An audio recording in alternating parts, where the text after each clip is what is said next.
America అధ్యక్ష ఎన్నికలు దగ్గర పడుతున్న వేళ రిపబ్లికన్ అభ్యర్థి డొనాల్డ్ ట్రంప్ ప్రచార బృందం సంచలన ఆరోపణలు చేసింది. ప్రస్తుతం తమ ఈమెయిళ్లు హ్యాక్ అయ్యాయని వెల్లడించింది. ఇది ఇరాన్ మద్దతున్న బృందాల పనినని ఆరోపించింది. కీలక అంతర్గత సమాచారాన్ని తస్కరించి బహిర్గతం చేస్తున్నాయని పేర్కొంది. ట్రంప్ ప్రచారానికి సంబంధించిన రహస్య పత్రాలు, అనామక ఖాతా నుంచి ఈమెయిళ్లు వచ్చాయని తెలిపింది.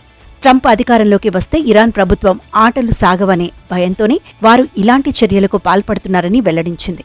అయితే దీని వెనుక ఇరాన్ ప్రభుత్వ హస్తం ఉందని చెప్పేలా ఖచ్చితమైన ఆధారాలను మాత్రం ట్రంప్ బృందం వెల్లడించలేదు. దీనికి అమెరికా ఎన్నికలు, ముఖ్యంగా ట్రంప్ను లక్ష్యంగా చేసుకుని ఇరాన్ సైబర్ దాడులకు పాల్పడుతోందని టెక్ కంపెనీ మైక్రోసాఫ్ట్ ఇటీవలే ఆరోపించింది. ఇది జరిగిన ఒక్కరోజు వ్యవధిలోనే ట్రంప్ ప్రచార బృందం నుంచి ఈ ప్రకటన రావడం గమనార్హం. అయితే ట్రంప్ వర్గాల ఆరోపణలపై అమెరికా విదేశాంగ శాఖ స్పందించింది. తమ దేశ ఎన్నికల్లో విదేశీ జోక్యాన్ని ఏమాత్రం సహించబోమని హెచ్చరించింది. తమ ప్రజాస్వామ్య వ్యవస్థలను బలహీనపరిచేందుకు చేసే ఎలాంటి కార్యకలాపాలనైనా సహించేది లేదని తేల్చి చెప్పింది. మరోవైపు ట్రంప్ వర్గాల ఆరోపణలను ఐరాసాలో ఇరాన్ రాయబార అధికారులు ఖండించారు. అమెరికా ఎన్నికల్లో జోక్యం చేసుకునే ఉద్దేశం తమకు ఏమాత్రం లేదని తెలిపారు.